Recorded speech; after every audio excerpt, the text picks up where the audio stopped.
محترم بشیر احمد خان صاحب رفیق، سابق امام مسجد فضل لندن، 1960 کی دہائی میں پیش آنے والے ایک واقعے کے بارے میں روایت کرتے ہوئے فرماتے ہیں، قیام انگلستان کے دوران خاکسار کو اپنے گاؤں سے یہ اندوہناک اطلاع ملی کہ میرے والد مرحوم حضرت دانشمند خان صاحب پر کسی ظالم نے فائر کر کے ان کو شدید زخمی کر دیا ہے۔ خاکسار کو علم تھا کہ گاؤں میں ہماری کسی سے دشمنی نہ تھی اور ہمارے والد صاحب اپنے حسن اخلاق کی وجہ سے گاؤں میں بے حد ہر دل عزیز اور مقبول شخصیت تھے، اور سوائے احمدیت کے ان کے اقدام قتل کی اور کوئی وجہ نہ ہو سکتی تھی۔ خیر، جب اطلاع ملی تو طبعاً بہت پریشانی اور اضطراب کی کیفیت طاری ہوئی اور دعا کی طرف طبیعت مائل ہوئی۔ میں نے مسجد فضل لندن میں جا کر مسجد کے دروازے بند کر کے بڑی ہی رقت اور تضرع سے دعا شروع کر دی کہ مولا کریم، میں اپنے باپ کا بڑا بیٹا ہوں اور اس وقت جب کہ مجھے ان کے قریب ہونا چاہیے تھا، بوجہ میدان جہاد میں ہونے کے ان سے دور ہوں۔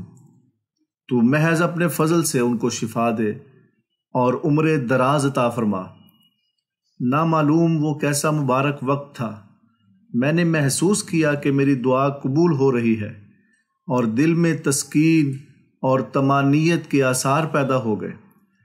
رات کو سویا تو خواب میں ایک بزرگ صورت شخص کو دیکھا جنہوں نے مجھے تسلی دیتے ہوئے فرمایا کہ فکر نہ کرو، تمہارے والد صاحب کی عمر 80 سال ہوگی۔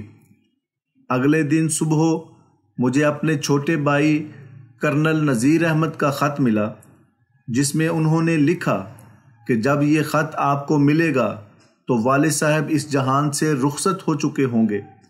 میں نے اسی وقت ان کو خط لکھا اور اپنے خواب سے ان کو اطلاع دے کر ان کو تسلی دی۔